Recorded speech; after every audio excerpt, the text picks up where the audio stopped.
Ал күнү абдан суук жана тынч болгон. Караңгылыкка аралашкан кандын жыты демди тосот. Башымда улам апамдын өлүмү элестелип турду. Ал түбү чексиз караңгы туңгуйга түшүп баратканын сезди. Оюна бул азаптын кутулуунун жолу бир гана өлүмдөн башка эч нерсе кирбеди. Ошол учурда ал түпсүз караңгылыкка сиңип кетүүнү каалап турду. Учакта эмне кылып жатасың? Ал анын ичинен алсыз жаркыраган жарыкты көрдү.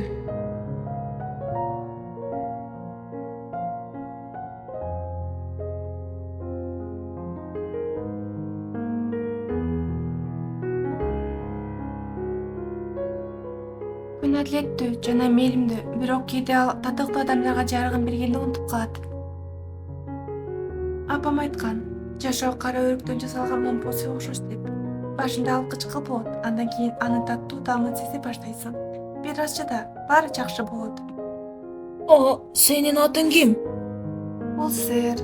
Эгерде дагы бир жолу көрүшүп калсак, анда тактыр.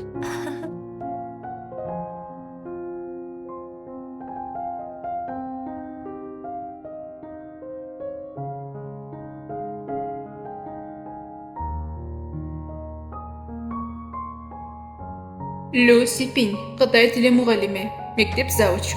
Жалаң жакшы бааларды алыпсың. Табигый илимдерден бир аз аксап жатыпсың. Ошентсе да эң мыктылардын арасындасың. Өткөн жылы дил баян конкурсунан биринчиликти алган элең. Чыдамсыздык менен кийинки ийгиликтериңди күтөм. Лин Вейса, башка мектептен которулуп келген окуучу, 17 жашта. Рахмат агай, болгон күчүмдү жумшаймын. Билишимче буга чейин сага көп жолу чакыруу жөнөткөнбүз. Бирок баш тартып жаттың эле. Бул жолу которулуп келгениң бизди таң калтырууда. Оба, бул жерге тапшыруу үчүн себеп пайда болду. 11 класс.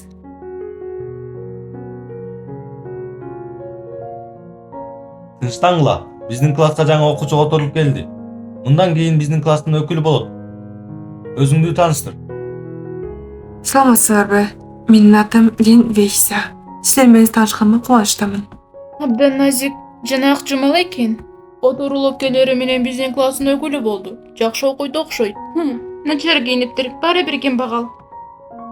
Агай, мен кайсы жакка отурсам болот? Каалаган бош ортодо отура берсең болот. Мен жакка кел, бул жак бош. Макул. Дагы жакшы, бай кишинин жанында отурган жок. Ошону айтсаң, анын жанына отурган эч кимди алып бара элек. Ал бүгүн дагы келген жок. Кандай өкүнүчтүү. Алар жаңы эле айтышты. Мин чао.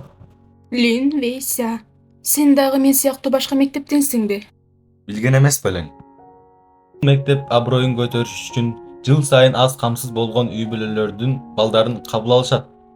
Андайларды төмөнкүлөр деп аташкан. Мен дагы алардын арасындамын.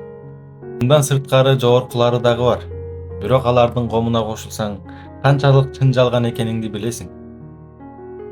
Ошондойбу?